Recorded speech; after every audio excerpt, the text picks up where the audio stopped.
Okay, it's 3 o'clock, so I think we can start.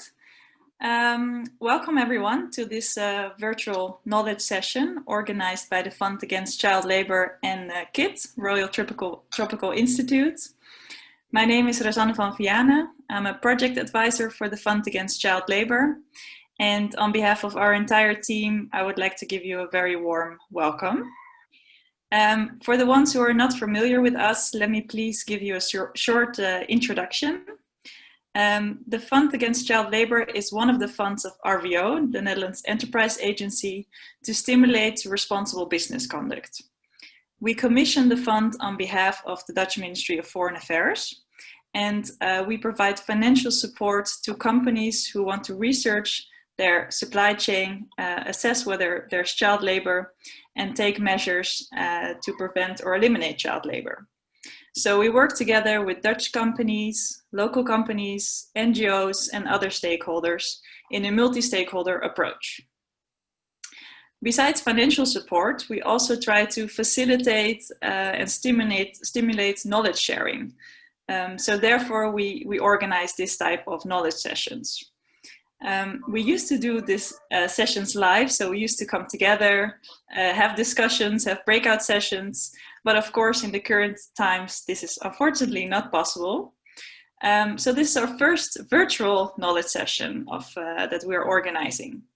And it's really nice to see that so many of you are joining us today, and also that it's possible, of course, now to join from different parts of the world. We also have another first today, because this is the first time that we will combine 3 sectors in one knowledge session.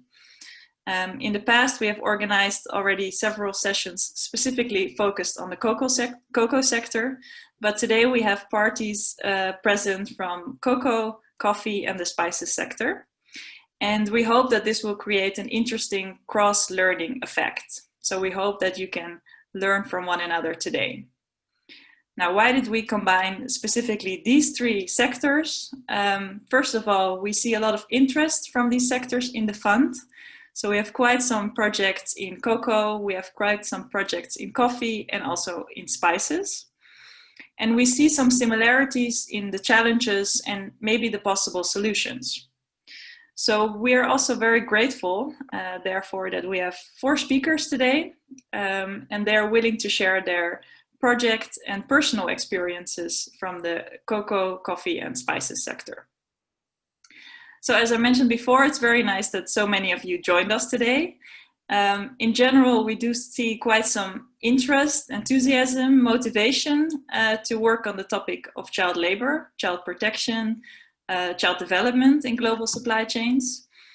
And currently we have around 30 projects in our portfolio. But we feel that there can always be more. There's still so much work to do in the world of child protection. So we would also like to use today's session to see how we can increase the amount of projects and how we can attract more companies to work on this important topic. So please, at the end of the meeting, if you have any ideas on this, if you have any feedback for us, what we can do better as a fund, please do not hesitate to share with us at the end of the session. We would very much appreciate it. Last but not least, I would like to mention that this is our 2nd year of collaboration with KIT. We work closely with Andrea Vos and Anna Laven. They're also present here today. They're also the co-organizers of today's event. So without further ado, I would like to give the floor to Anna. She will be facilitating today's session, and I hope you will enjoy it. Thanks so much, Rosanne, for the introduction. In a minute, I will take you through some housekeeping and how we will go about it. But let me indeed confirm that today is different than the previous knowledge sessions we organized. We are looking at 3 sectors who have similar challenges and hopefully solutions. But also, I think it's good to say that in each of these sectors, there's a serious commitment to address child labor and to work towards promotion of child development. And that is a commitment that is out there. Cocoa is often seen as a bit more advanced. They've been working quite long already on this topic. So we have a wonderful presenter from cooperative in Ghana, ABOCFAA. Stefan, we're very happy to have you. So people maybe look at you for some inspiration, but we also know that the other speakers have had their own motivation and also already quite some experience in this area. So we think it's an exciting journey. I would like to take you to some housekeeping, as it is a challenge to have an interactive meeting from a distance, using a webinar and using only limited time. So before maybe you step in, I would like to say that this session is being recorded. So the recordings will be made available also after this call. So what you have maybe noticed during the session, you are muted, but when you are speaking or you have a question, we will of course unmute you. We think it's good to put off your video when you're not speaking, but put it on when you are speaking, so we can see the voice of people who are who have something to say. We have this interactive program. We will kick off though with 3 presentations, and then afterwards we have like a 30-minute of discussion. And there are 2 ways of, or maybe 3 ways of interacting. So first of all, there are a few boxes that you can find when you scroll on the on your screen. There is one box which is the chat box. That chat box is meant for clarification questions. And on that chat box, you can also raise your hand. I just see that Daan van der Meer raised his hand, so that is already great participation. And Victor Pot also raised a hand, which is great. I assume now that you don't have a question yet, but if so, then keep your arm still, keep your hand up so we can also attend to you. So the chat box is for questions for clarification, like yes, we will send the presentations afterwards. Maybe you have a difficulty with some logistical issue.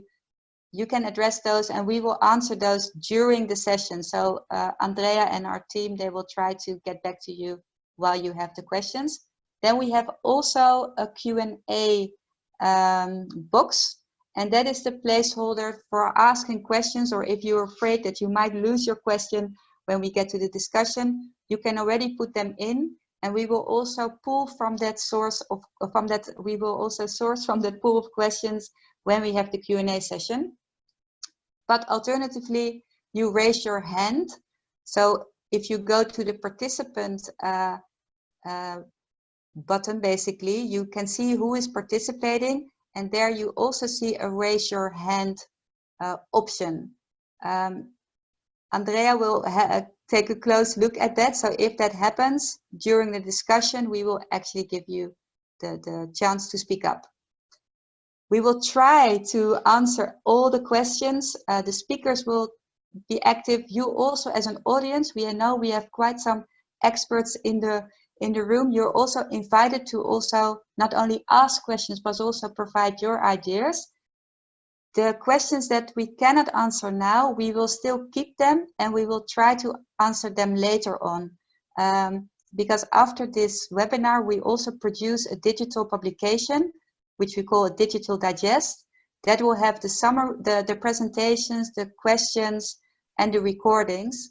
And we know that that is quite well received, I must say, also very well written, but it's read a lot.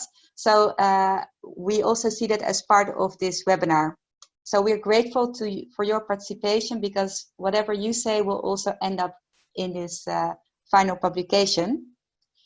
I think that is it in terms of housekeeping. I think we can already move to our program and our speakers.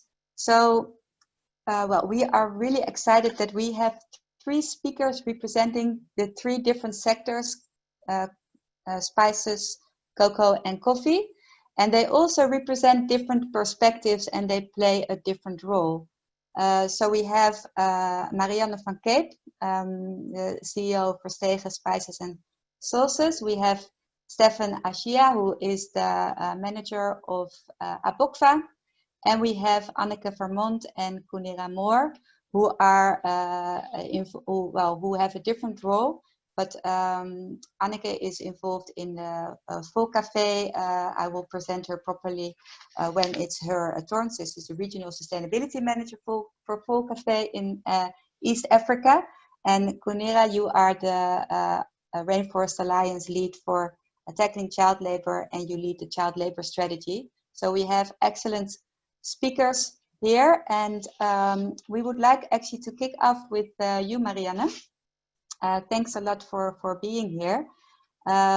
We are excited that also the spice sector has taken up the issue of child labor, and we understood that you have actually yourself, you've played a very active role in getting this topic on the agenda for already quite some years. Yeah, because you are not only the director of sustainability, but you at Verstege, which is a quite well-known spice company, but you're also active in the Royal Dutch Spice Association and also an active member of the Sustainable Spice Initiative.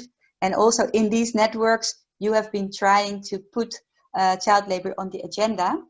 One of the things that intrigued me that you also said, if we want to work on this issue of child labor and child protection, that is something you cannot do alone. So you have to work together with others. So we are very keen on hearing your personal story on how so far you and Verstege have been doing in this exciting journey. I can give you the floor now. Thank you very much, Anna. Yes, what can I tell you a little bit about Verstege? Maybe we are a family business, which explains maybe why we feel it's a strong responsibility combating child labor. Fourth generation, and our actual owner is, well, he has children himself, and he is really convinced that we are responsible for future generations. And when I started working at Verstege on the purchase department, one of the first things that I did was sending a letter to all our suppliers stating that child labor was really something that we are not good by, and that we don't accept any child labor from anybody in our supply chains. And that's 20 years ago. But to be honest, there was no supplier who would come back to us saying, oh, that's a good idea, or yes, we use child labor, or no, we don't use child labor, nothing. And on my trips to countries of origin, I looked always for, can I see a child working anywhere? And I never saw children working. So I said to everybody, we have no problem. There are no children working in the spice industry. But to be honest, I knew better, of course, because what I could see is not what would be happening, of course. So a couple of years ago, there was this fund, the FBK. Rosanne just told you all about it. And then we decided okay, we think there is no child labor, but let's have a look. Let's have a look together if actually there is no child labor. So a couple of our competitors have Verstege, we joined forces. We got money from the FBK, from the Dutch government, of which we are very, very pleased. And the first thing that we did was a risk assessment. So what we did, we checked all the product country combinations, and we looked at a theoretical way, could there be child labor in this product country combination? And also we looked, and where can we have impact? So if we will find child labor, could we have impact over there?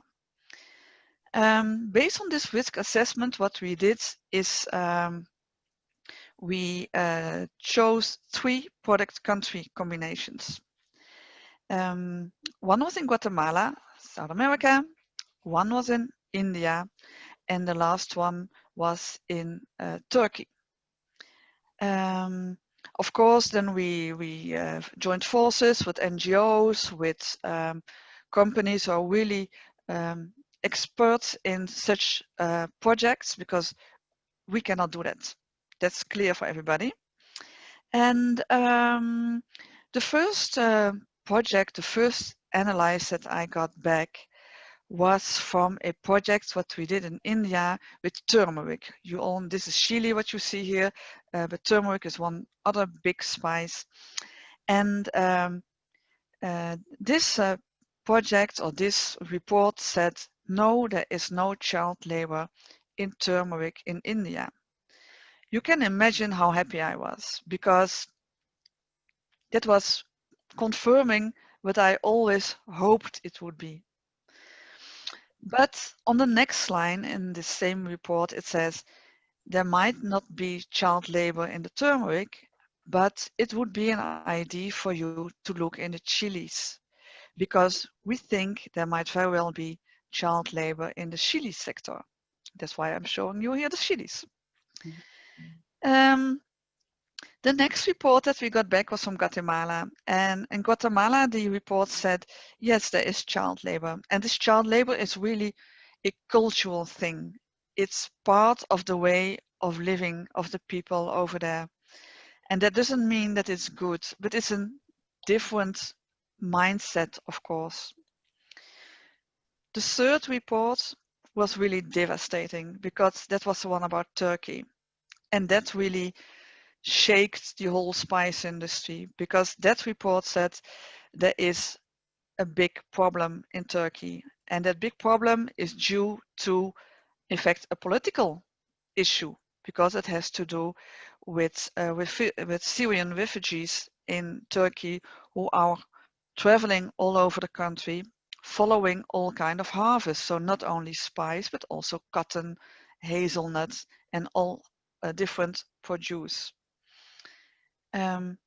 And that was so shocking that it gave me right away a good reason to put this on the international agenda, saying to all my competitors and all my colleagues in the spice industry, look, of course you cannot look and you can close your eyes, but it is there. So let's do something about it all together. Well, what we did afterwards is this was the first round of the FBK, so the fund of the Dutch government. We did a follow up on such reports as analyze. So we went looking into the chilies. This is actually going on at this moment. You can imagine that with Corona, with COVID, it's not easy to do. And we're also looking at this moment in Vietnam with pepper. And we are thinking about a third round with a project in Africa. So, like I told you, we did the report, we did the investigations saying, is there child labor and why is there child labor? But now the difficult question, once that you found child labor, what are you going to do about it? And to be honest, I don't know yet the answer on that question. Because I guess there are many different issues going on, so there are probably many different solutions. What we did in Turkey, we joined the Harvesting the Future project. Maybe you know that project. It's a big project where we are looking into ways that we can help those seasonal laborers give their children the opportunity to go to schools. In Guatemala, we choose to work together with the embassy.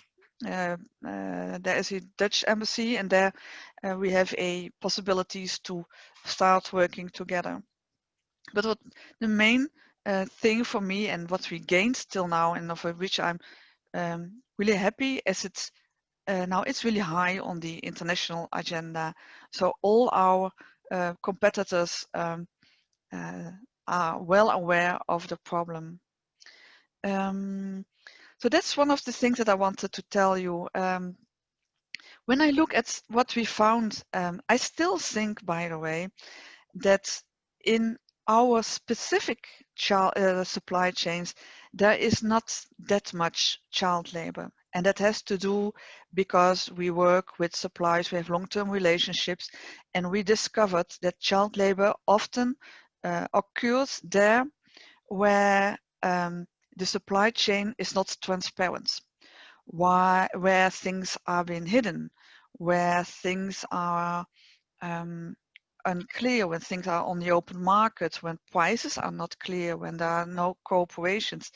And it's only a really, really smart part of our supply chain. But then, even if it's only 1 child or 10 child or 100 children, that's 1, 10 or 100 too much. So we really think it's our responsibility. What I would like to tell you a little bit more is about the tools that we developed. If you are interested in it, you can look on the website of the Dutch Spice Association. Maybe we can add the link to it in the final report that you can download. On that website, you can find a part, it's called IMVO, and there you can find a due diligence tool about child labor. So if it's for you the first time you're looking into this subject, look this up, because it's a tool specific for the spice industry, but you know, the systems are the same for everybody. And there you can find some tools, some tips, some advice on how to deal with child labor.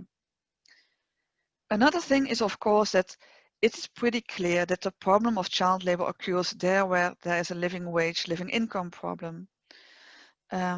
So we are trying to deal with that as well, but it's really, really complicated. So if anybody has the golden solution for that, contact me, because I would really like to know that, and we are looking into it. Last but not least, I think that when you are not a really big company, but a small company like we are, you have to stay close to your business when you look into the solutions. And that's a challenge, of course. But hey, we started it, and there's a lot of work to do. But we are really, we're on our way, and we're happy with that. This is nice small last picture of one of the projects that we are doing, where we are funding the uniforms of children, because that's also one part of the problems, that going to school can be quite expensive for a lot of people. And by sponsoring the school uniforms, you make it easier for the people to send their children to school. So I guess I'm almost up to my 10 minutes, Anna. Yeah, that's correct, Marianne. Very well done. I was intrigued because you also had family business as a title of the previous slide. What makes it different being a family business and talking about this complex issue of child labor? Not only this complex issue, luckily, a lot of complex issues, but one of the things is working at this family business is that all decisions that we make them for the future, the faraway future, not for the next coming couple of years. And something that may be very important, that is that for us, earning as much as possible or gaining as much as possible is not what we aim for. We aim for being there together with every stakeholder in supply chain for the coming 10, 20, 50, 100,000 years, not for earning as much money as possible today. And that's maybe a big difference for family business as to other companies. Well, thanks a lot, Marianne. I already saw a few questions. We will keep the questions till the end. So good that you already were raising your hand and put questions in the Q&A. So Marianne, you maybe can already look at those and see how you can later on respond. thanks a lot. We heard already some interesting things about the key issue of transparency, the linkage between child labor or child protection and living wage, and also the complexity of it. There is no one size fits all. That is actually a good step for the next presenter, which is Stefan Ashia. Great to have you. Again, well, as said, you are the manager of ABOCFAA, and you are partner of Tony Chocolonely. Tony Chocolonely is very well known in the Netherlands and by chocolate lovers. But for the ones that don't know Tony's, it's maybe good to know that they started as journalists who were trying to put the issue of child labor on the agenda, and ultimately they did so by making their own delicious chocolate, and well, they've become very big in the Netherlands, but they're also well, they are now in Europe and also entering the US market, and their story, their purpose is what drives them. And in that purpose, they also connected with ABOCFAA as one of their partners. Stefan, we also know you from the cocoa side. We know you because you are often a speaker, and you were also present at the Chocoa Festival, where you also presented. We know you have a lot to share, and I think it's also interesting.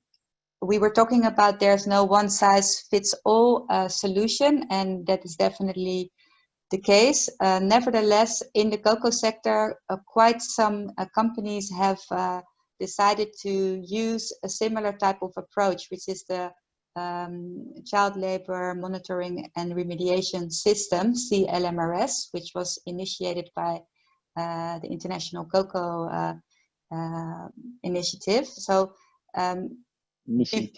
yes, and so maybe before we give you the floor and ask you specifically to say something about how ABOCFAA as a cooperative has become involved in the in the issue of child labor, but also in the identification and remediation activities, and how as a cooperative you are well positioned to do so. Before I would like you to talk about that, maybe you can explain a little bit to the audience what the CLMRS system involves and how you became involved. Take it away, Stefan. Yeah. Thank you very much. In Ghana, it is afternoon, so I will say good afternoon. Yeah, my name is Stephen Ashia, the manager of ABOCFAA, a cooperative which we are into organic and fair trade cocoa in Suhum, that's in the eastern part of Ghana. Now, for just introduction, ABOCFAA started as organic cooperative in 2007 and also became fair trade certified in 2010. So after that, we were having a challenge of identifying a client or a buyer who will buy the cocoa for the cooperative or for the farmers to also earn some income. So in 2012 and 2013, we had opportunity to meet Tony Chocolonely, which is a chocolate manufacturer in Amsterdam. Now, so when we met them, so they brought the idea of, as for them, what they want is that they want to have a chocolate free from child labor. So then we sat there and said, okay, issues, then let's team up and see. So then came with this, find a way of solving this child labor related. But remember, child labor in fair trade is one of the standard. If you fail, they can take your certificate. So it became a very interesting part for us, because if we're able to solve the child labor issues within our cocoa sector, it means that we will not have challenge with the fair trade standard. Therefore, we will not have a challenge of losing our certificate. So we took it as an important area we need to focus on. So based on that, Tony, together with International Cocoa Initiative, with ABOCFAA sat down and see how we can find a way of solving these child labor issues within the cocoa sector. And therefore, that's where International Cocoa Initiative came in.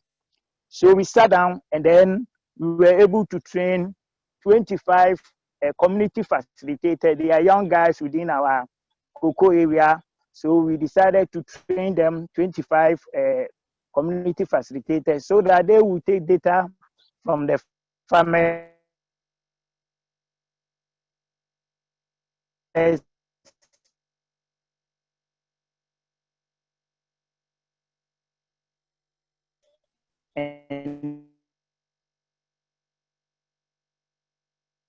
their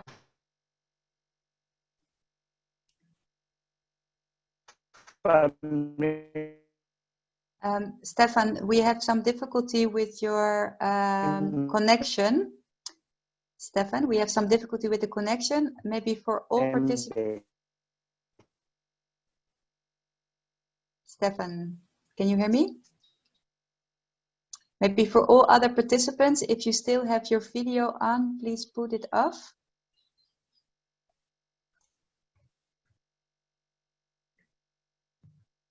Maybe, Stefan, it's also good if you turn off your video.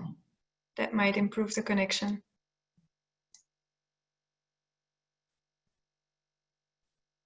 I hope we didn't lose you at all. Stefan, can you speak? You're still there, right? The connection is really bad at this moment.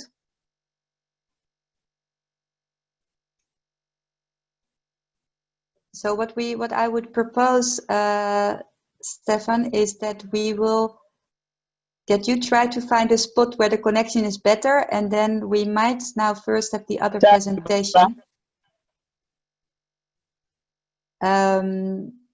Maybe Andrea, you can communicate with Stefan on the chat and you can mute him, and then we first go to the next presentation. Is that okay? Yes. Okay, great.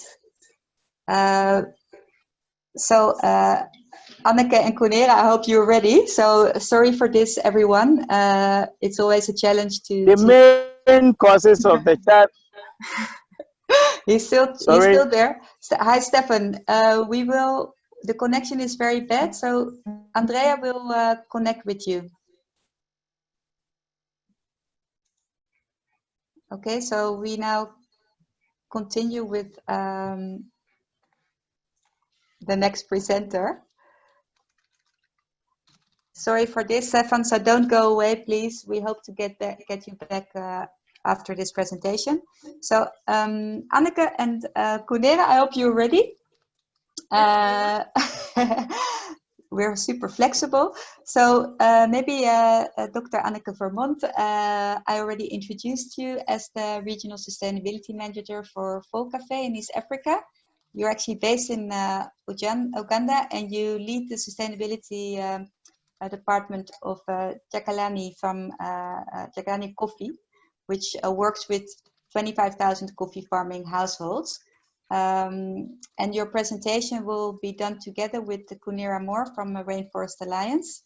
I understood that you have been connecting already for a longer time, and you've also had the pleasure to work together in another project. So we look forward to hear from you and both to hear about what you've learned from your previous approaches and your current FBK projects. The floor is yours. Good. Thank you very much. As Anna said, my name is Anneke, and I'm based in Kampala in Uganda, so I hope my network is a little bit better than that of Stefan. So I'm going to present to you a new project that we have just started with FBK funding, but also put in a little bit of our experience from a previous project. And then we can go to the next slide.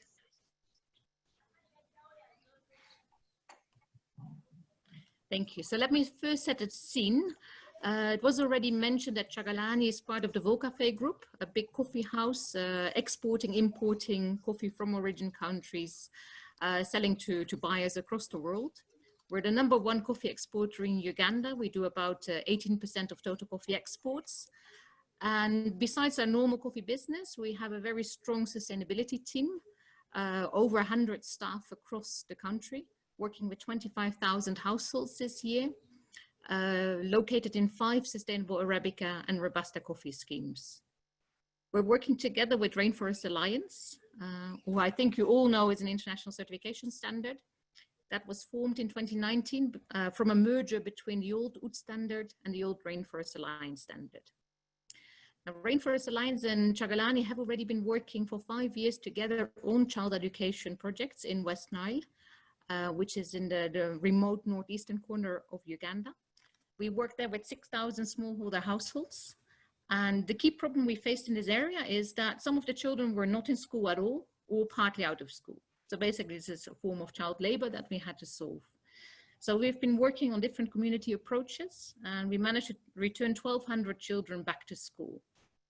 At the end of my presentation, I will come back to this project and explain to you some of the lessons we have learned of this community approach. In this current slide, you see the West Nile project in the green circle.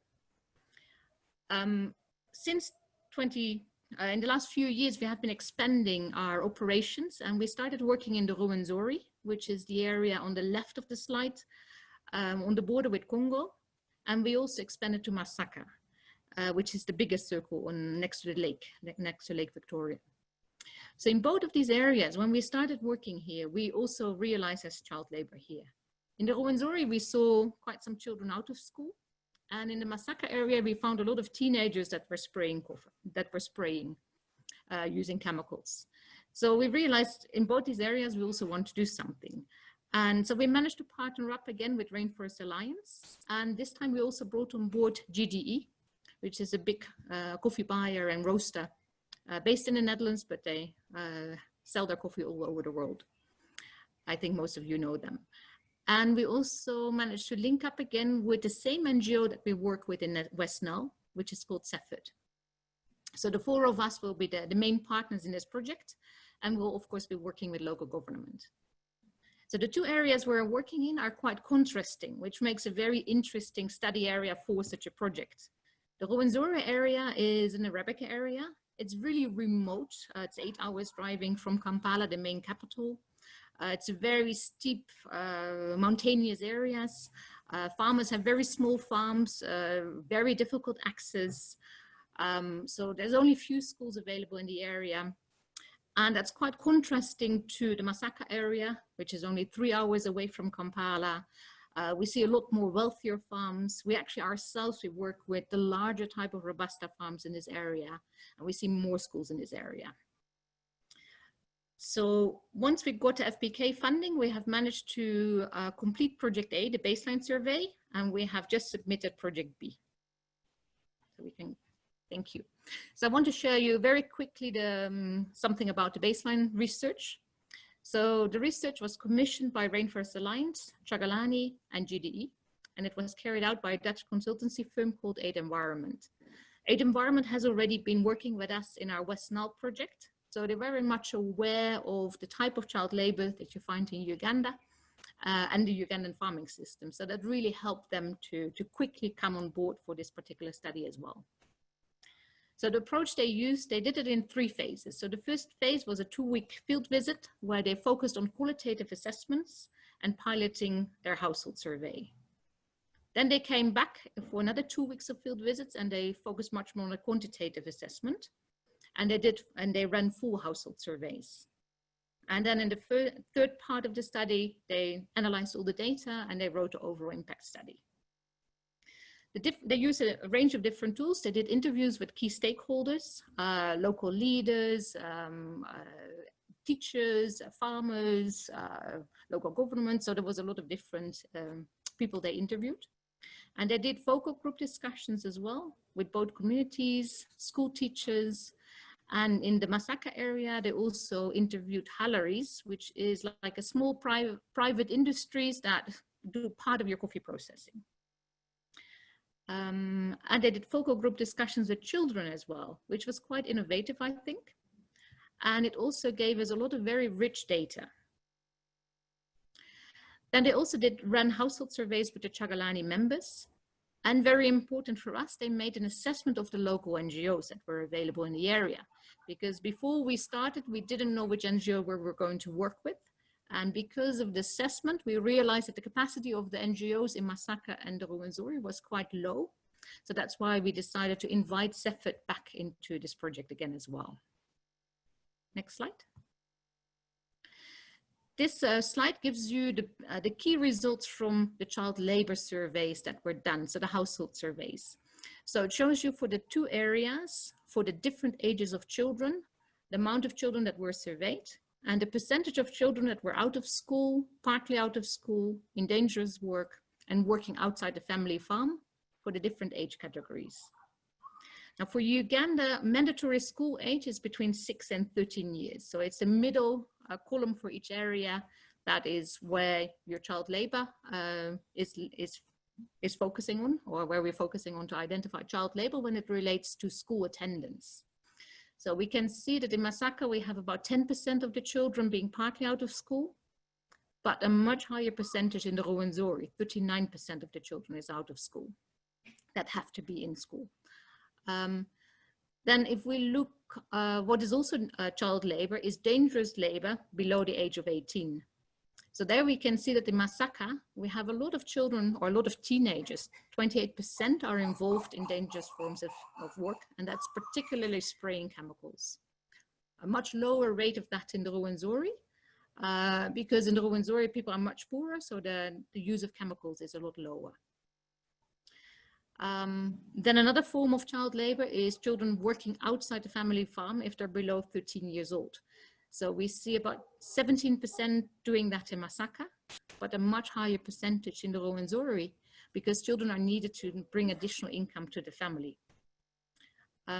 So summarizing, in Masaka, we see a lot of teenagers involved in dangerous work, and some children between the age of 6 and 13 working in other farms or being partly out of school.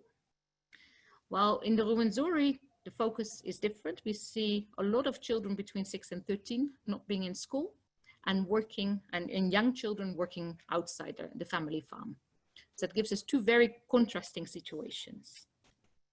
Next slide. The study also had a larger overall view of the area and looked at the different elements that are important when you want to build a strong community approach. So we look at poverty and markets, we see two very contrasting situations. We see a situation in the Ruwenzori where farmers are very poor, their farms are small, they have low income from coffee and low overall income, they're far below poverty line, which means they have little money to send their children to school. And children are often used to complement the household income. The Masaka situation is very different, also because we target bigger commercial farms, but in general, the area is much wealthier, there's more income. Actually, incomes are above the poverty line. I've just received yesterday from Rainforest Alliance the living wage income for Uganda, which is set at about $2,000 a year. And actually, if I calculate very quickly the Robusta income from the farms that we work with, they're actually quite close to the living wage.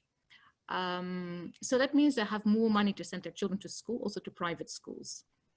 If we look at the education system, in the Ruwenzori, there's many more public schools, which also affects the quality of education. And it doesn't say here, but there is a lot less schools in the area than in Masaka, and children have to walk very long distances to get to school. Masaka area has more private schools, and people have a better ability to pay school fees.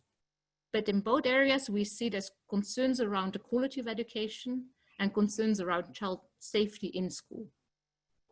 The Masaka area specifically also has teenagers that are not interested in education. So teenagers drop out of school themselves because even though their parents may be able to afford their school fees, they just don't see the value of education. They want to work and they want to earn some money so they can do the things they want to do. Looking at the cultural and gender norms, the situation is actually quite similar.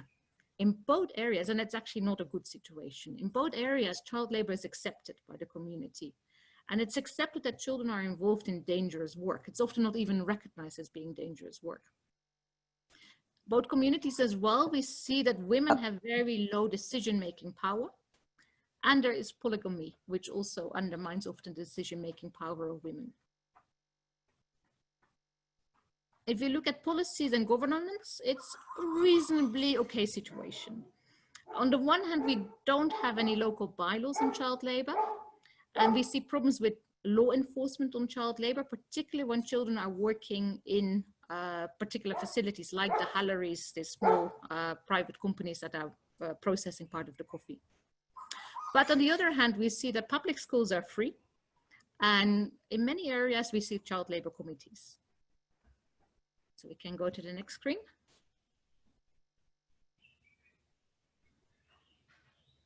Anna, we can go to the next one. Thank you. So looking at these very two contrasting situations, we adjusted the community approach that we were using in West Nile. Actually, what we're proposing for the Rwenzori is quite similar to what we do in West Nile. And then for the Masaka area, we really made a lot of adjustments, still using a community approach, but focusing on the areas we need to focus on there. So we have two main implementing partners. It's the NGO CEFIT and ourselves as Kyagalanyi. So the NGO is going to work on 4 teams. They're going to work on awareness and culture and norms. So in Masaka, they're going to use media campaigns because they really want to target the youth and the employers of the youth.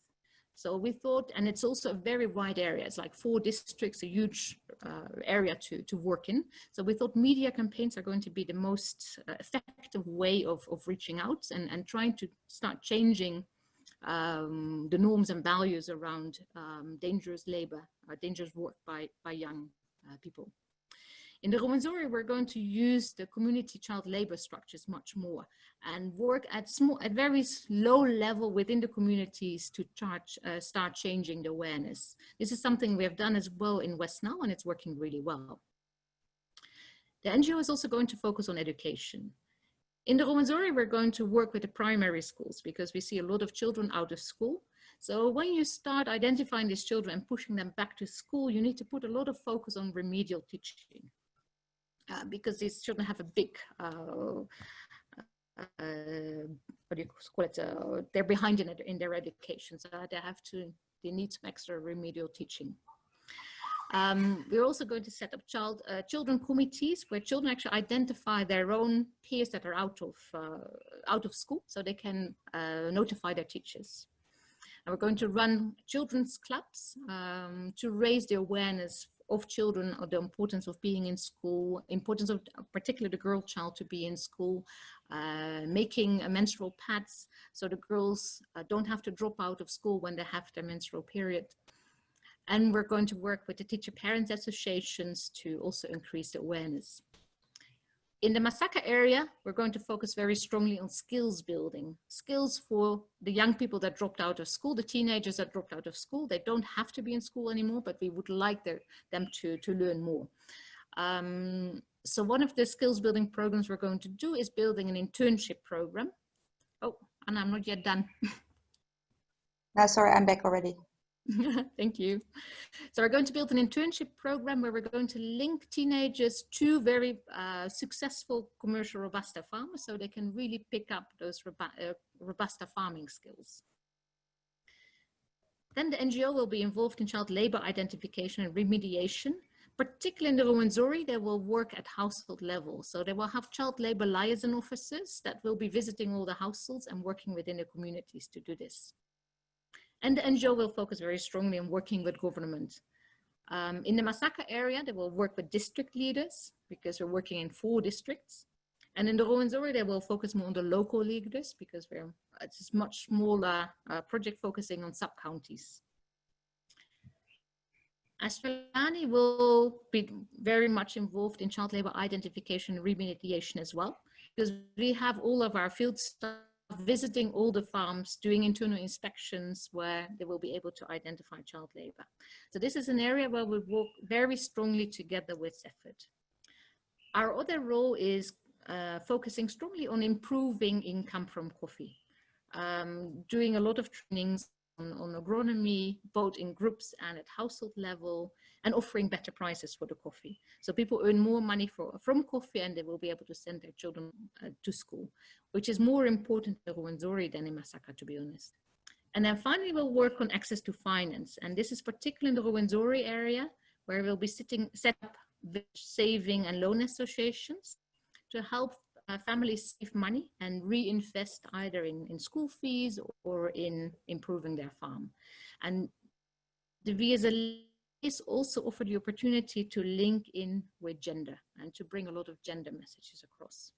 Yes, Anna, next slide now. Yes, I will also like to say that we are almost running a bit out of time. So if you can, that you are aware. Yeah, great. Yeah, good. So very quickly, the lessons we have learned in West Nile. Changing a deep social problem needs a lot of your efforts. You can't do this alone. So as a coffee exporter, we can't do this alone. We have to work with others. And if it's important that if you work with others, you all have the same message. Children should be in school.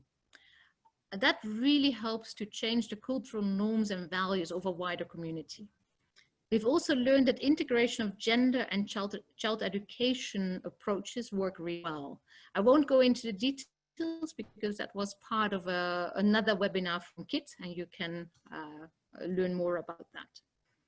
The integration with other Kyagalanyi services to improve yields is also really important. Kyagalanyi does a lot to help farmers to improve yields and improve incomes, and that of course helps you to send your children to school. We have realized that a full area-based approach like we initially tried to implement in West Nile is far too expensive for the private sector. You can't reach out to all the households that you're working with. So we now try to focus on the certified households, the certified coffee households within the wider community. And we use now also a risk-based approach. Particularly in the Rwenzori, we see that the more remote households have more child labor issues. So we'll be focusing our efforts in the Rwenzori to those areas that are the most remote. The topic of child labor is sensitive. So we have changed the way we communicate from child labor to child education. So from having a negative message going to a positive message. Promoting child education is a much nicer message to sell, both in the community themselves as in the wider international community. Monitoring and evaluation of such projects is really challenging. It's really challenging because you're working with so many children that you have to track. They don't have codes like our farmers have, so it's quite difficult to do this well. So you have to think through this really well when you're setting up a child labor project or a child education project. And finally, every area is different. As you can see from my presentation, Masaka and the Rwenzori area are very different. And even the Rwenzori area is again different from our West Nile area. So you need to be flexible with your approach and adjust it according to what you see. Yeah, final slide. So very quickly, the business case. As a private sector company, we always try to have a business case for the projects that we do. Otherwise, it's quite a difficult sell internally with our managers. I have to say the child education projects are the most difficult to sell because there is not a very direct business case. It's more indirect because we managed to create some positive publicity like this type of webinars, but also at local level, a lot of households, the local government will appreciate this type of work and will be more likely to work with you in other ways as well. It of course also helps us to pass our certification audits and to maintain our certified clients, but that is not necessarily creating an additional value. It's just stopping us from losing value. So for a private sector is not a very easy skill, I'm afraid to say. Farmers, they have both short and long-term benefits from being part of such a project. They, of course, are allowed to remain a certified member once they've started working on trying to solve their child labor situations at home. And that gives them access to all the different services that a certificate holder like Kyagalanyi offers. And of course, the Rainforest Alliance differential in terms of extra money that is paid for your coffee. What I've realized in West Nile, what was really important was the support, the social and emotional support that our staff and the separate staff are giving to households. Many households in very remote areas rarely get a chance to discuss the issues they have within their families with anyone. Uganda is not a very open society in that way. So I've realized it's quite important for a lot of the households. Long term, because of the services we provide, households see their income increase because of better yields, but also because of being member of the saving group. And very long term, of course, the educated children will bring a benefit to the family. I think that was my presentation. Great. Thank you so much. This was super informative. And thank you also for being flexible and stepping in a bit early. Let me stop share the screen. Thanks a lot, both of you. Let us try to get Stefan back in. I hope the connection is somewhat better, Stefan. Sorry to put you out of the loop for a second. I know you were still talking, but we were already thinking let's move forward. Stefan, where I was still with you was where you talked about the motivation and also like for fair trade certification, you know, being active in child labor monitoring and play your role is just a necessity, and you are fully on board with that. But maybe you can go back to what it is you're actually doing as a cooperative, and what is your role in child protection. The floor is yours. Let's try again.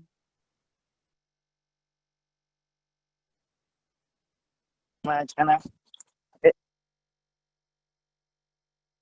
Yeah, thank you. Is it okay now?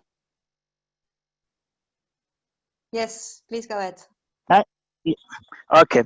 So the role we played is that after we are able to identify the cases, and most of the cases we identified initially was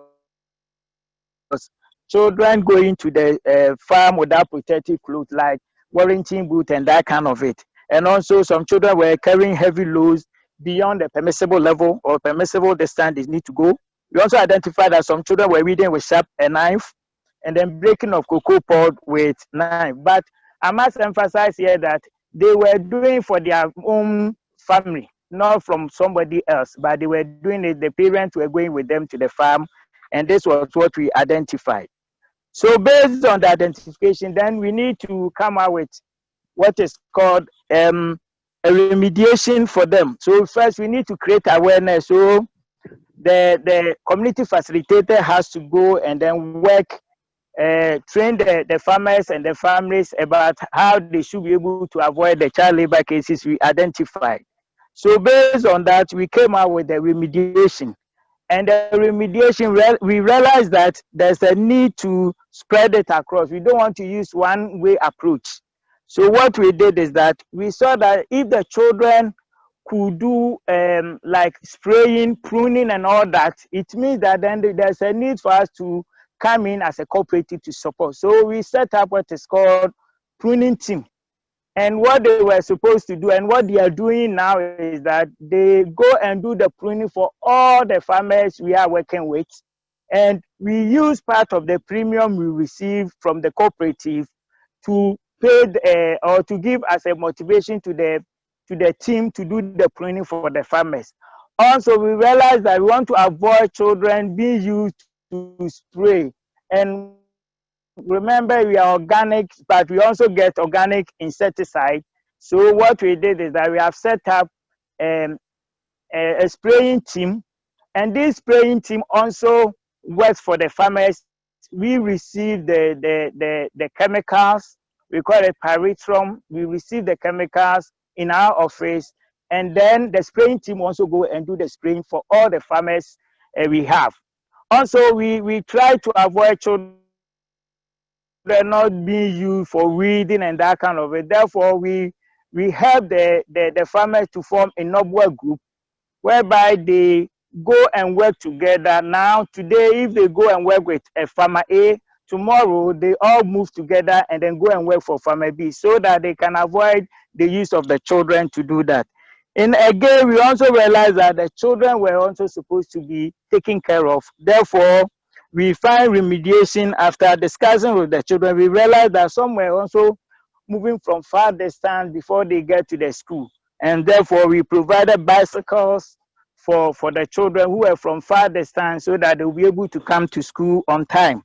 And also, we provided school uniform, school textbook, exercise books, sandals, and then bags for them. And after that, we realized that some of them were not also on national health scheme. So we registered all the farmers' children who were not on the national health insurance scheme. So now, as I'm talking now, all the children in our catchment area are on national health insurance scheme. Also, we realized that the caretaker, the parents who we identified the child labor with, were having a challenge. So we also met them, discussed with them, and see how best we can also help them. And they also came out with other alternative livelihood that can help them to sustain, so that they'll be able to take care of the children. And therefore, some came out with the fact that they want to do what is called snail rearing, and therefore now we have about 20 women who are doing snail rearing. And then some also came out with the idea that they want to do animal production, that is beekeeping, and we also help them. And others also wanted to do grass cutter rearing. And now all of them are giving this particular thing, and they are now rearing it to, obtain some money to take care of their children. Also, we realized that there's the need also to take care of some of the children. We identified about 4 children who were around 16 to 17 years. And at that time, they were not ready to go to school. So we have put them, we discussed with them, and then they came out with the apprenticeship they want to do. Some say they want to do, one guy wanted to do tiling of the floor. So we have taken the person into, we bought the machine, we went to the apprentice master, and then we pay everything, and then we bought tiling machine for the guy, and now he's working with the tiler, so he's learning that.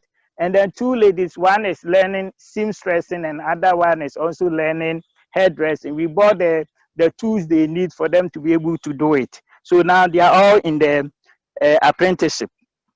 Also, we realized that for the children or for the parent to see the need of the child labor, we use what is called mentor approach. And that mentor approach is that ABOCFAA has employed some of the youth within that community who went through the school in that community. They have gone through schooling in the secondary school, and they have also completed university. ABOCFAA has employed them permanently as workers over there, and therefore during the training of child labor, they go there and then talk to the parent, and then use them as an example, and then also discuss the children. They do a discussion with the children at school, and then they set themselves as an example. I hope you know me. I was from this community. I went to the same school, primary school, JHS with you, and now look at what I'm doing. So if the parents will allow the children to go to school, it means that they can also go higher and get a job, and then come and take care of them. I think that is also working well for ABOCFAA. I think one thing we also realize that there's a need to also make sure the school is also a very serene environment for the children to also enjoy. And therefore, we have taken upon ourselves, we realize that when school reopens, the children are supposed to read around the compound of the school, and also the school park where they will play. And therefore, we have provided mower for all the schools within our catchment area where they are using it to read the compound and then school farm, so that the children will not be forced to use the cutlass to read on the compound. And also, we realize that we need to provide computer with, so we link up with Tony Foundation, and now we are able to construct school library. And then within next week, we've already provided computer for the schools, but within next week, we are going to provide 96 computers for the library and then for some of the schools, so that the children, now we want to make sure that the whole place become attractive, so that the children will not stay at home, so that they also go to school and also enjoy the school sections. And basically, this is what we've been doing. Sorry? No, so Stefan, I think what you're saying, that actually, once you were convinced that this is the way forward, you, as a cooperative, you really play a major role in not only identification of child labor, but also very much in the remediation. And you have been, well, if I hear you, there's a lot to learn from what you've done. As we are now here also with people from the spice sector and from the coffee sector. I mean, all these lessons that you have to share, like, how easy is it for a cooperative to take up this role as ABOCFAA has been doing, or how could they be also facilitated in that? Yeah, to be frank, it's not easy to do that because it involves a lot of money. Because we ABOCFAA also got support from Tony Foundation or Tony Chocoloni, it makes it easy. And ABOCFAA also, let me tell you that we also use part of the premium during our fair trade development plan or our budget. We also set part of money aside for this work. And that's why all the community facilitators and then the coordinator for the child labor monitoring and remediation system is a permanent worker within our system, and we receive a full pay with the taxes, SNAT, and social security, and then tier 2 being paid. So it means that we have a budget for this particular thing. So for a cooperative to be able to do this, for they need support, and at this time the cooperative should also take it upon themselves that their internal generated money they get, part should also be set aside so that will help them to be able to, I mean, undertake this particular activities. Thank you so much, Stefan.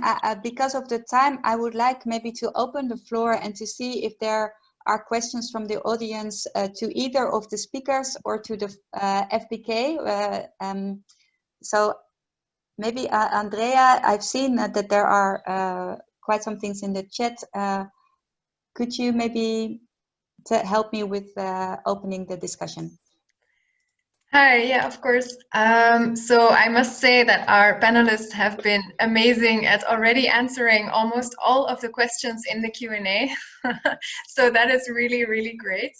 I have a couple of questions that were posted in the chat, and one from Inge Jacobs, which I wasn't sure if it was answered in the Q&A after all. So I'll also ask it here, and it's for Anneke and Kunere.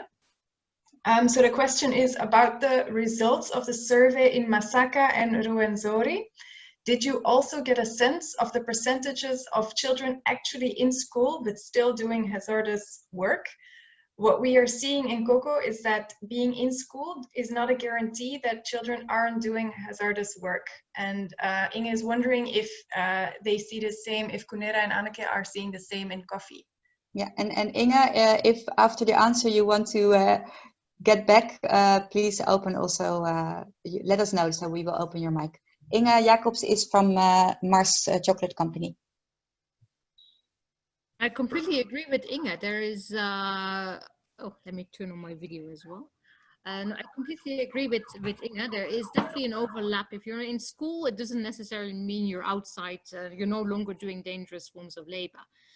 In the Masaka area, it's particularly teenagers that do spraying. So there I would say, actually, if you're probably the teenagers that are spraying are the ones that actually dropped out of school and are looking for additional income. But there might still also be teenagers that are still in school. In the Ruwenzori, we see less dangerous labor going on, which is partly because people don't recognize the danger of carrying heavy weights. So every child basically in Uganda carries heavy weights.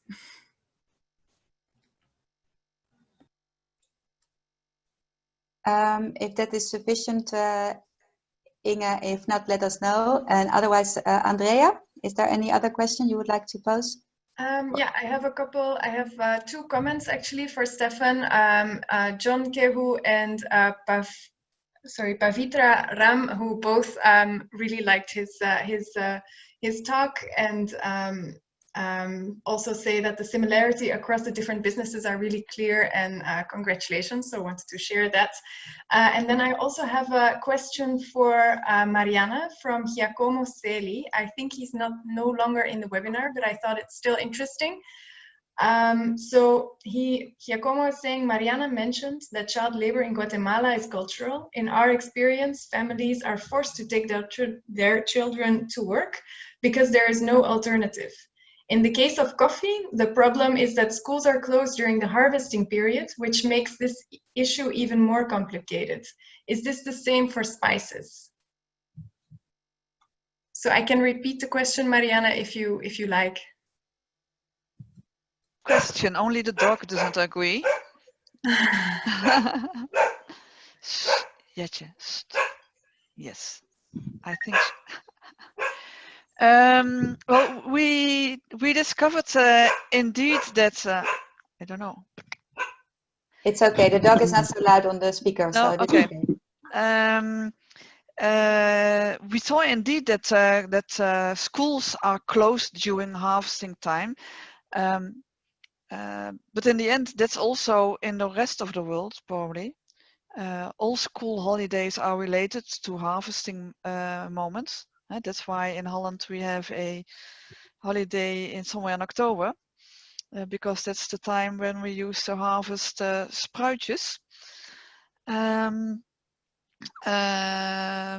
But indeed, that is not acceptable even there. And yes, of course, it's cultural. And what we found is that the majority of the people that we interviewed said we think it's good for them because it's part of their education.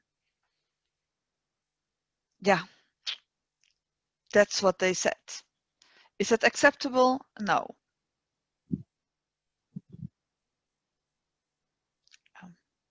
Is it okay? Yeah, thank you, Marianne. Sure. Andrea, I'll go back to you. Are there more questions you'd like to raise? Otherwise, I can also share one of my thoughts. Yeah, I see that there are, again, a number of questions in the Q&A, new questions. Maybe they can speak up themselves. Yeah, I also have one raised hand from Isaac Kwabena Bamfo. Isaac, I will allow you to talk. That's what the webinar says, the webinar format. So now you should be unmuted. Let me see, unmute. Hello? Yes. Can you hear me? Yes. Andrea, can you hear me? Yeah, I can hear you. I think I can hear you back, but then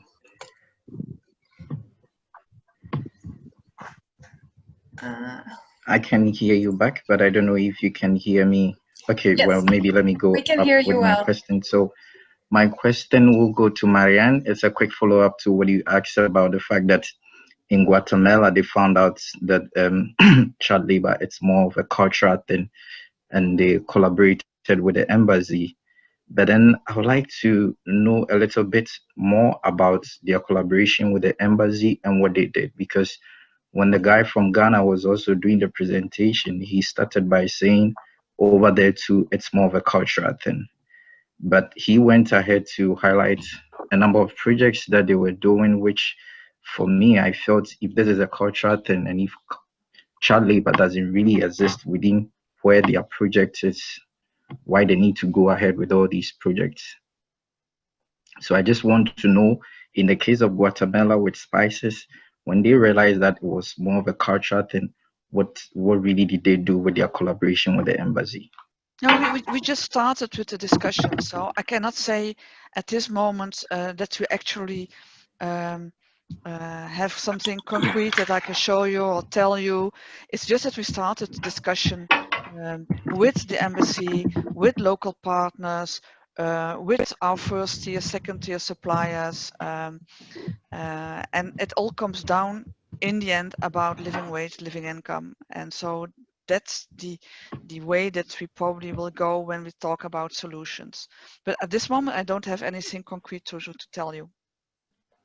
Thank you, Marianne. Maybe Stefan, because it was an interesting observation of Isaac that ABOCFAA has been quite active in having all these projects, etc. But indeed, you started by saying actually in our community it's more about family-related labor and not so much child labor. Could you also reflect on that? Yeah, what I was trying to say is that though initially the parent thought they could use their children to work on their farm during the school hours, and therefore you see in previous time before we came in, during the cocoa breaking, some of the children are asked to stay at home and go and help the parent to break the pod instead of them going to school.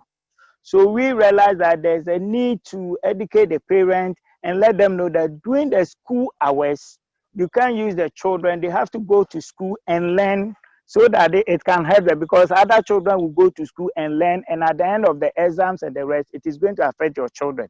So that's the area we focus. And also, not that they were working for the parent, but some were doing additional work, which is against the child. For instance, if the child uses a sharp cutlass to break a pod of the parent cocoa farm, it means that the child is at risk, because the hand could be cut off, and some were also asked to use some of the sharp objects to do pruning.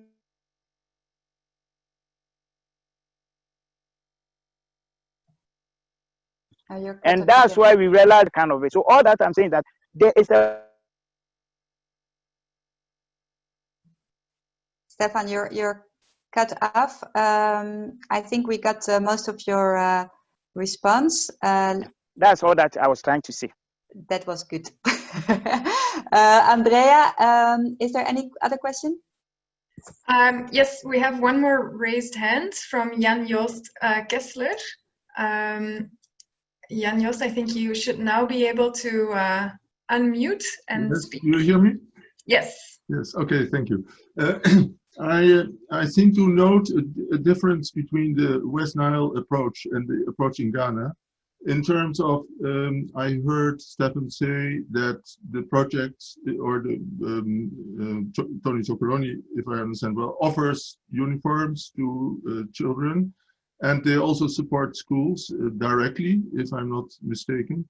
While in West Nile, the approach I would think is more sustainable, because there we provide VSLAs and try to provide resources for families to buy uniforms, and also the sub-county is supported to lobby for more resources for schools, which I think in the long term will sustain more, and also the cost will be higher for a company like Tony Chocolonely if they provide all these things by themselves. So, Stefan or Anneke, where are your comments on this? Thank you, Jan-Joost. So, Stefan, would you like to comment?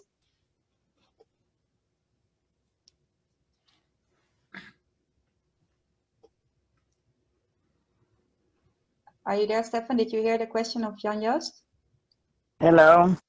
Hi. Did you hear the question of Jan-Joost? If not, No, well, I thought you was making a comment. Yes, I'm around. I thought... Okay, let's leave it for now. It was indeed a comment. He was making a comment, so I did not get the question. Okay, so let me also, for the sake of the connection, let's keep it at the comments. Stefan, I'm sorry for that. Does any of the other speakers wants to comment? Because I think Marianne, you were also talking about giving uniforms to children, right? Yes, this is something. This is just a really small project Could that we have. Come again with a question? It's just a very small solution that we do with one of our suppliers. So it's not a sound project where we really work on the root causes. It's just something that we noticed was a small problem with one supplier, and then we did this together with the supplier, which was nice, because for every kilo that we buy from them, we put some money in the fund, he puts some money in the fund, and with that money he pays school uniforms, and we are offering English classes and things like that. So it's not about root causes, it's just, you know, it's a plaster, but nice. Thank you, Marianne. I think Jan-Joost, your plea for more structural solutions, I think that is heard. If anybody wants to step in, please do so. Andrea, you have other questions on the radar? Yeah, many in the Q&A. Let me just let me start with a comment from Jorg Hilgers on ABOCFAA. He said, I had learned from Stefan and ABOCFAA in our exposure programs in 2018 and 2019 that the impact of their child labor remediation is a result of a very strong organizational development process initiated and supported by, in their case, so in the case of ABOCFAA, by Tony Chocolonely and other buyers. And it's a factor that the ABOCFAA team has been sensitizing people about it a lot.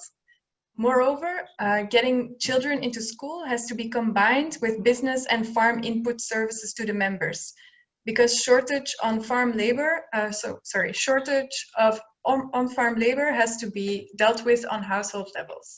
So that was a comment by Jorg. Then we also have another couple of questions. Let me see. From Johanna Stekete.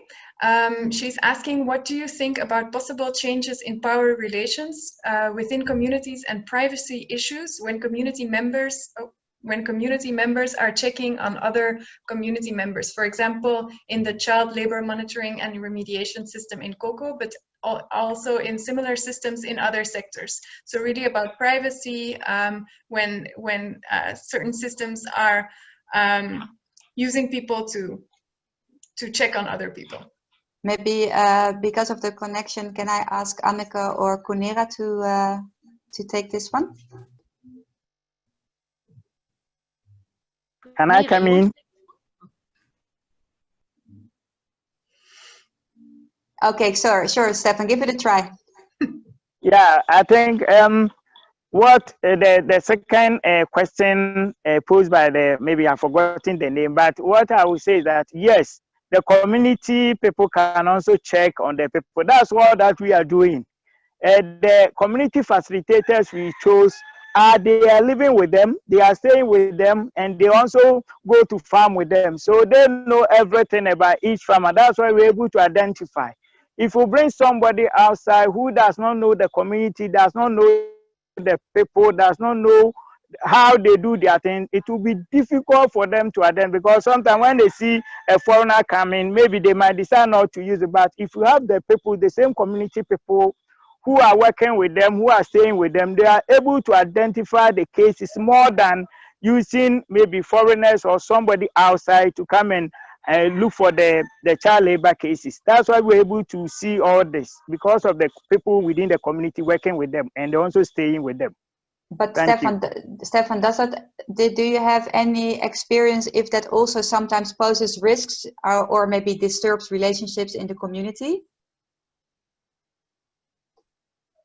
No, what we have made the farmers aware that we are trying to help them so that they'll be able to help their children to attain a higher level in education, so that they will come and then help them. Because most cocoa farmers think that the business they are doing is not lucrative. So we need to find a means. So when those people identify, we go to them, we sit down with them, and they are happy that we come to them. So it becomes like, not that it's like a police checking on them, and then if you do this, we are going to give you a cane, or we are going to, no, we sit down with them in a form of community sensitization, and we all sit down, and then we found out that's where they were able to come out freely that, oh, it's because of A, B, C, D, that's why we are having this challenge. So if you can come in with A or B or C. So all these remediation things, it comes from the farmers and the children themselves. We don't propose for them, they come out with them. So it becomes a freely environment for them to be able to come out with what causes it and then what we can do to solve it. I completely agree with Stefan. We have very, very similar experiences in West Nile and the Rosori as well. I think privacy is very much a Western type of thing. It's very different in an African village. There's much more sharing of lives anyway. So I completely agree with Stefan, and we see a lot of the community setting up bylaws actually themselves, setting their own bylaws on what is acceptable and what is not acceptable, and then the whole community accepts that this is the bylaw and that's what you follow. So if you're being talked to because you're not following the bylaw, it's very acceptable. Yeah. Thanks a lot. I'm looking also at the time. A question I wanted to pose, or actually I have several. I'm curious, maybe Megan, you can reflect to that in the chat box. If this CLMRS system, if you think working with ICI, if that would be an interesting tool for the coffee and spice sector, and if so, maybe it's good to make that known.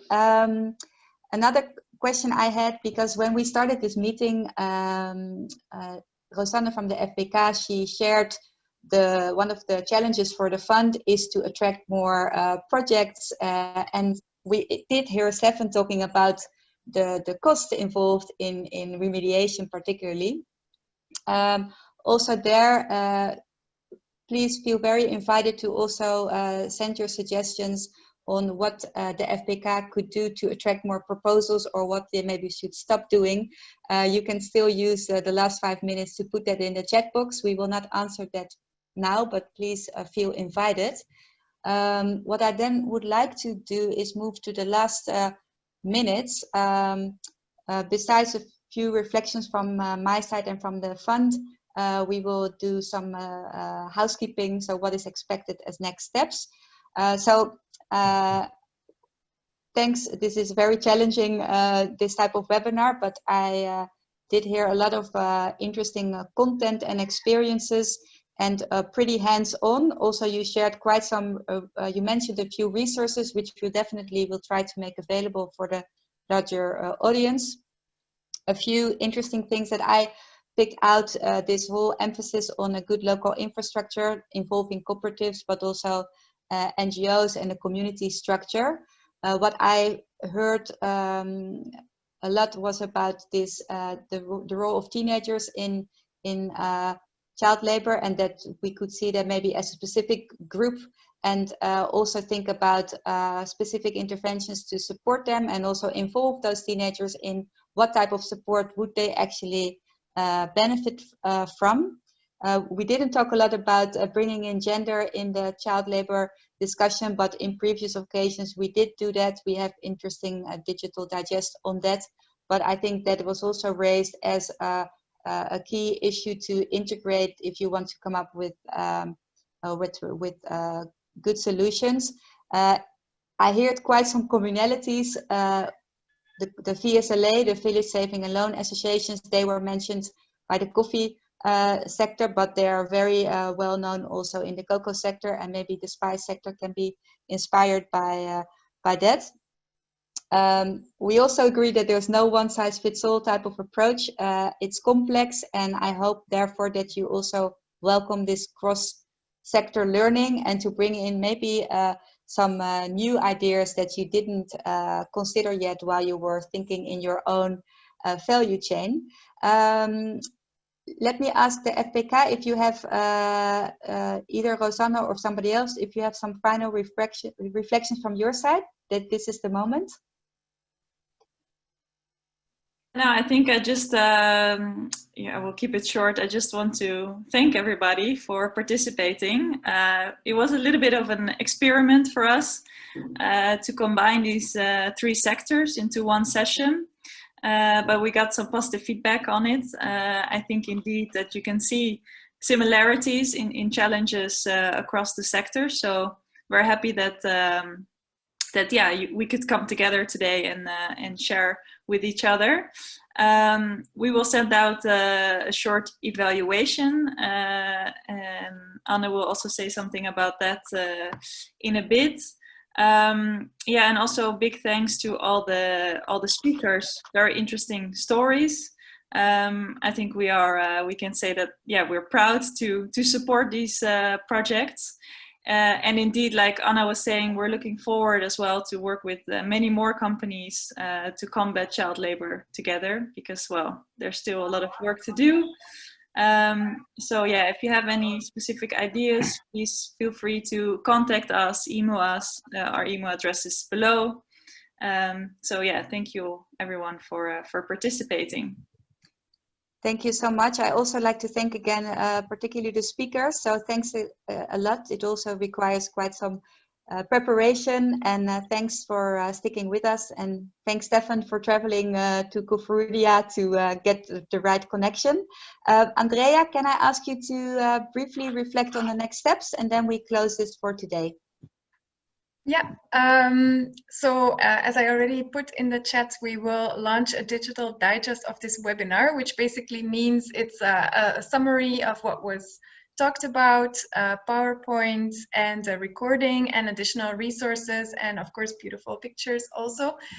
We will send that out soon, if not next week, then the week after. We will send that to everybody who has registered for this webinar. If you want to already have a look at what a digital digest is, and perhaps also the digital digest of the webinar that was an earlier webinar with Kyagalanyi also about their child education programs in the West Nile, you can already have a look at kids.exposure.co. I've also put a link in the chat. There's also a launch of an FBK community app. If you're interested to receive an invitation, you can email FBK at the email address that is on the slide.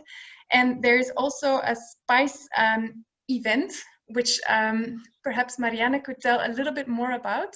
And also, as Rosanne said, after closing this webinar, you will be redirected to a website where you can submit feedback, which we really welcome.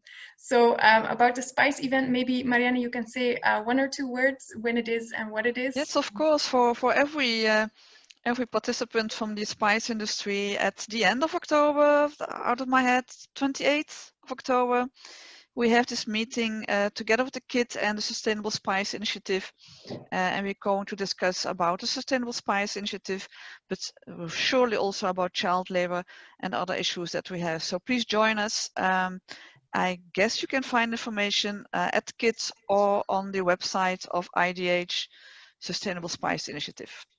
Yeah, and we will also post more information on how to join and how to connect on the digital digest that will be sent to you via email. So thank you. I guess, Anna, I'll give the word back to you to close the webinar or the virtual knowledge session. Thank you, Andrea. So thanks again, everyone, and we'll have a great end of the week and weekend. Thanks a lot for your participation.